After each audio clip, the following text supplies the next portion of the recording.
Ils ont ri quand elle a sorti sa carte noire, juste avant qu'elle n'efface un accord d'1,2 milliard de dollars. À l'intérieur d'une concession de luxe, une femme noire fut ignorée, moquée et accusée de fraude, pendant que les caméras tournaient et que les clients regardaient. Le personnel souriait avec mépris, un responsable plaisantait bruyamment, quelqu'un menaça d'appeler la sécurité, elle ne broncha pas, elle ne s'expliqua pas, elle n'éleva pas la voix, parce que chaque insulte était comptabilisée. Et lorsqu'elle parla enfin, ce ne fut pas pour se défendre, mais pour passer un seul appel qui fit s'effondrer des carrières, annula des avenirs et apprit à tous dans cette pièce combien le manque de respect peut coûter cher. La concession était animée, bruyante, confiante.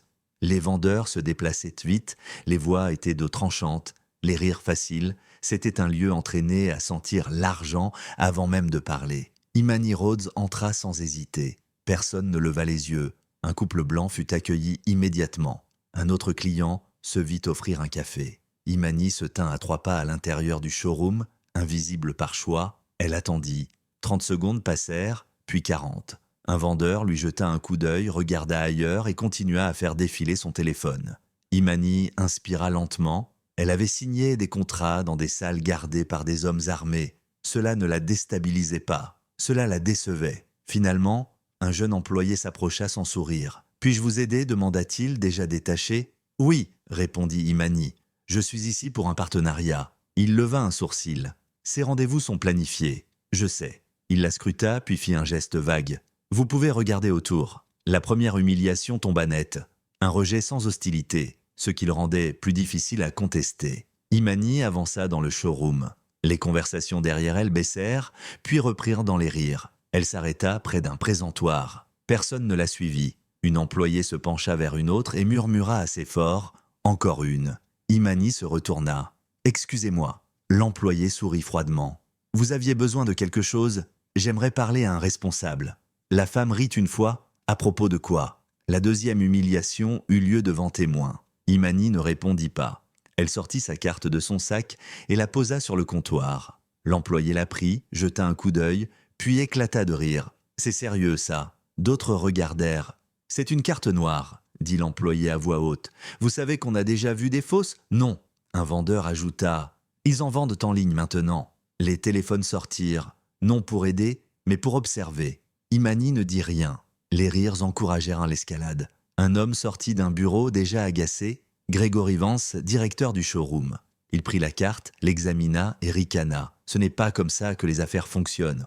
On ne débarque pas sans rendez-vous en agitant du plastique. C'est du métal, » dit calmement Imani. Gregory ricana. « Jolie correction ?»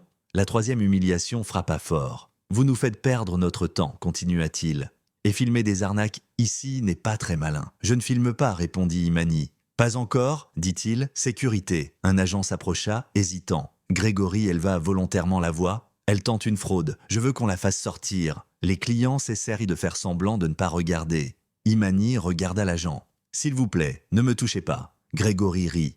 Elle dramatise.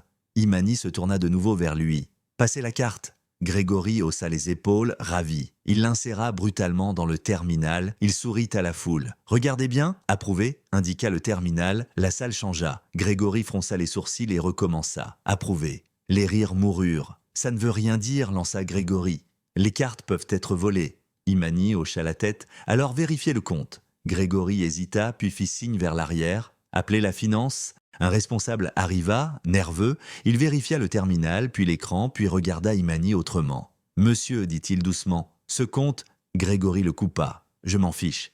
Elle est toujours en intrusion. » Imani sortit de nouveau la main de son sac, plus lentement cette fois, et posa son téléphone sur le comptoir. Elle composa un numéro et mit le haut-parleur. Ça sonna une fois. Une voix répondit « Rhodes Global Holdings ». Gregory se figea. « C'est Imani ?» dit-elle. « Je suis à la concession du centre-ville. » Silence, puis compréhension. Gregory se pencha en avant. « Madame, vous faites une erreur. » Imani ne le regarda pas. « J'annule l'expansion de la flotte. » La salle devint totalement silencieuse. « Le montant complet ?» demanda la voix. « Oui, » répondit Imani. « 1,2 milliard de dollars. » Gregory rit une fois et paniqué. « Ce n'est pas réel. »« Ça l'est, » dit Imani. « Et c'est fait ?» L'appel se termina. Aucun discours ne suivit. Aucune explication. Gregory sortit son téléphone frénétiquement. Les notifications commencèrent à arriver. Son visage se vida. Derrière lui, les vendeurs consultaient leurs propres écrans. Les murmures devinrent paniques. En quelques minutes, 2 dirigeants arrivèrent essoufflés. Ils ne regardèrent pas Grégory. L'un parla directement à Imani. « Nous devons monter cette discussion à l'étage. »« Non, dit Imani. Vous devez rester ici. » Grégory tenta encore. « Vous n'avez jamais dit qui vous étiez. » Imani le regarda enfin. « Vous n'avez jamais demandé. » Un superviseur de la sécurité s'approcha de Grégory, pas d'Imani, et lui demanda calmement son badge. Le showroom semblait plus petit maintenant. Un dirigeant murmura des instructions. L'autre tapait frénétiquement. Des courriels partaient, des comptes étaient gelés, des agendas effacés. Imani resta immobile. Grégory chuchota. « S'il vous plaît. » Imani ne répondit pas. Une représentante des ressources humaines arriva et tendit une tablette à Grégory. Il la fixa sans bouger. À l'autre bout de la salle, l'employé qui avait ri plus tôt se mit à pleurer. Personne ne parla pendant un long moment. Puis Imani ramassa sa carte. « Je suis venue vérifier comment vous traitez les gens, dit-elle d'une voix posée. Maintenant, je sais. » Elle ne sortit pas avec cérémonie.